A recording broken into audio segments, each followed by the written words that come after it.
today, pag-aaralan natin paano gamitin itong Adobe Sign feature kahit po wala kayong Adobe Acrobat account, kahit wala po kayong Acrobat PDF reader.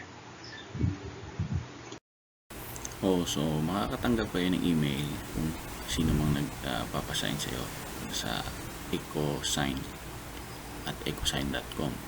Pindutin nyo lang yung email na yun, tapos lalabas doon yung review and sign. Ganito yung mga itsura, no? Pagka pinindot mo yan, dadalhin ka niya doon sa mismong document na yung gagamitin. So yan, yan ang another information.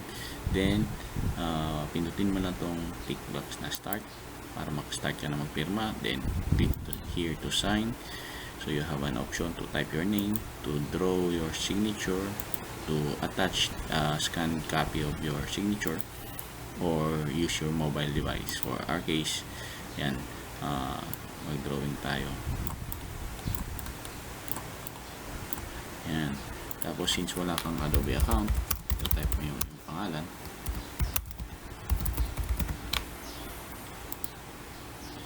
Then pagka natapos mo na yun, pindutin mo yung next. Kung start, magiging next na siya para mapunta ka sa next na yung gagawin. So i-click mo lang din siya at kukopyahin niya yung pirma kanina.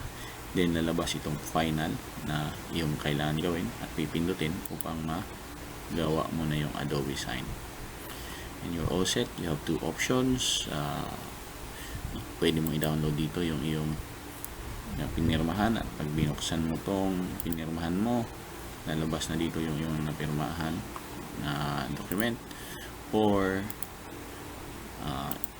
i-email ka ng group admin ng account na yon at makikita mo din siya. So pag binuksan mo yung email, makikita mo din dito kung ano yung pinirmahan. So pag may account ka, manda-download mo to kasi kailangan mo mag-sign in.